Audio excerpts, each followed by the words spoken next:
இன்னைக்கு அசென்ச்சர் மற்றும் கேப்ஜெமினில இருந்து ஒரு சூப்பரான சாஃப்ட்வேர் ஜாப் தான் வந்திருக்குங்க. இந்த வீடியோ பார்க்கறதுக்கு முன்னாடி எக்ஸ்பெடிசர் அகாடமில இருந்து ஒரு ஐடி பண்டில் கோர்ஸ் கிரியேட் பண்ணிருக்காங்க. யாருக்கெல்லாம் ஐடில போகணும், ஐடில நோ நாலேஜா இருக்கு, நாலேஜை அப்கிரேட் பண்ணணும் அப்படின்னா இந்த கோர்ஸை செக் பண்ணி பாருங்க. அசென்ச்சர்ல பாத்தீங்கன்னா அப்ளிகேஷன் சப்போர்ட் இன்ஜினியர் இந்த ஜாப் பாத்தீங்கன்னா ஃபுல் டைம் ஜாப். மொத்தமாக எக்ஸ்பீரியன்ஸ் உங்களுக்கு ஃப்ரெஷராக இருந்தாலும் அப்ளை பண்ணலாம். 0 to 2 years சொல்லியிருக்காங்க. லொக்கேஷன் பார்த்தீங்கன்னா பெங்களூர். உங்களோட ஸ்கில் செட் பார்த்தீங்கன்னா functional test planning. Education qualification பொறுத்த வரைக்கும் நீங்கள் 15 years full time education, so ப்ராப்பராக எஜுகேஷன் முடிச்சிருந்தா ஓகேங்கிறாங்க. Minimum 2 years of experience is required. Skills ஏதோ ஒன்று தேவைப்படும்னா NA அதாவது நில்னு போட்டாங்க, so not needed. Must have skills already சொல்லிட்டேன். Functional test planning. Qualification 15 years full time சொல்லியிருக்காங்க. லொக்கேஷன் பார்த்தீங்கன்னா பெங்களூரு. அடிஷ்னல் இன்ஃபர்மேஷன் பார்த்தீங்கன்னா இது ஆஸ் யூஷுவல் தான், அது கம்பெனிஸோட டேர்ம்ஸ் அண்ட் கண்டிஷன். உங்களோட ரோல் எந்த மாதிரி இருக்குன்னு பார்த்தீங்கன்னா அப்ளிகேஷன் சாஃப்ட்வேர் இன்ஜினியர் தான். நீங்கள் வந்து சாஃப்ட்வேரை டிடெக்ட் பண்ணுற மாதிரி இருக்கும். அதில் ஏதோ இஷ்யூஸ் இருக்குது, ப்ராப்ளம்ஸ் எல்லாம் இருக்குன்னா நீங்கள் சால்வ் பண்ணுற மாதிரி இருக்கும். ஃபர்தராக எக்ஸ்பீரியன்ஸ் ஆக பார்த்தீங்கன்னா நீங்கள் ட்ரபிள் ஷூட்டிங் பண்ணுற மாதிரி இருக்கும். ஸோ சம்டைம்ஸ் அந்த எரர்ஸ் எல்லாம் இருக்குதுன்னா அந்த ப்ராப்ளம்ஸை ரெக்டிஃபை பண்ணிட்டு ட்ரபிள் ஷூட் பண்ணுற மாதிரி இருக்கும்.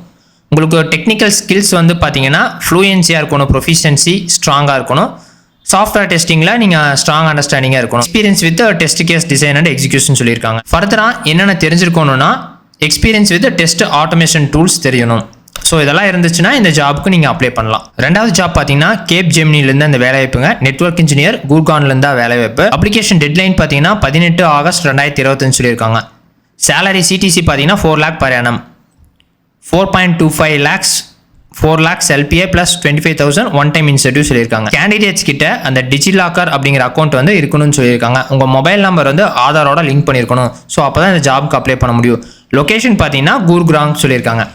எலிஜிபிலிட்டி க்ரைட்டீரியா பார்த்தீங்கன்னா நெட்வொர்க் இன்ஜினியருக்கு தான். Job description demonstrate and aptitude and aptitude for learning new technologies சொல்லியிருக்காங்க. இது சேம் ஆஸ் யூஷுவல் இந்த நெட்வொர்க் இஷ்யூஸ்லாம் ப்ராப்ளம் தெரிஞ்சிருக்கணும், ட்ரபிள் ஷூட் பண்ண தெரிஞ்சிருக்கணும், காம்ப்ளெக்ஸாக இருக்கிற இஷ்யூஸ் எல்லாத்தையும் ஃபிக்ஸ் பண்ணுற மாதிரி இருக்கும். நெட்வொர்க் டெக்னாலஜிஸில் ஸ்பெசிஃபிக்காக பார்த்தீங்கன்னா இந்த ரவுட்டிங் அண்ட் ஸ்விட்சிங், collaboration, data centre, wireless security, cloud base support இந்த மாதிரி விஷயத்துலலாம் உங்களுக்கு நல்லா நாலேஜ் இருக்கணும். CCNA சர்டிஃபிகேட் நீங்கள் ப்ரிஃபர்டுன்னு சொல்லியிருக்காங்க. கம்யூனிகேஷன் ஸ்கில் வெர்பல் அண்ட் ரிட்டனில் நல்லா எக்ஸலண்ட்டாக இருக்கணும். எஜுகேஷன் குவாலிஃபிகேஷன் பொறுத்த வரைக்கும் பார்த்தீங்கன்னா உங்களுக்கு BTech BE, CSIT certificate branches only, இல்லைன்னா MCA இருந்தாலும் ஓகேங்கிறாங்க. ஃப்ரெஷர்ஸாக இருந்தால் அலோவ் பண்ணுறாங்க. 2025 பாஸ்ட் அவுட் ஒன்லி.